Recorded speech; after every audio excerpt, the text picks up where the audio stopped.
২০ দলের ডাকা অবরোধ ও শীত উপেক্ষা করে ইজতেমার শেষ দিনে ভোর থেকেই টঙ্গী শহর, ইজতেমা স্থল ও এর আশপাশ এলাকা জনসমুদ্রে পরিণত হয়। বৃহত্তর এই সমাবেশে এক কাতারে ফজরের নামাজ পড়তে ঢল নামে মুসল্লিদের। ফজরের নামাজের পরপরই শুরু হয় বয়ান। বয়ান করেন ভারতের মৌলানা সাদ। দীর্ঘ বয়ানের পর বেলা 11:30টার দিকে মৌলানা সাদের পরিচালনায় শুরু হয় আখিরি মোনাজাত। টঙ্গীর তুরাগপাড়ে কয়েক লাখ মুসল্লি দুহাত তুলে অংশ নেন মোনাজাতে। লাখো কণ্ঠের আমিন আমিন ধ্বনিতে মুখরিত হলো টঙ্গীর তুরাগপাড়।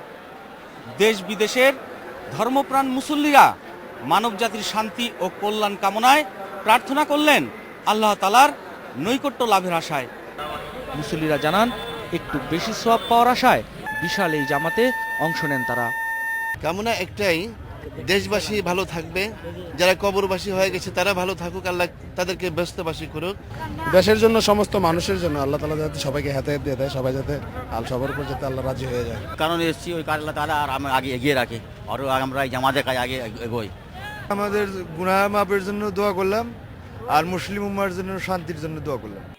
ইজতেমা শেষ হওয়ার পর নিজ নিজ গন্তব্যে পৌঁছাতে ট্রেন ও বাসে ভিড় করেন মুসল্লিরা। 16 জানুয়ারি শুরু হয়ে 18 জানুয়ারি শেষ হবে দ্বিতীয় পর্বের ইজতেমা।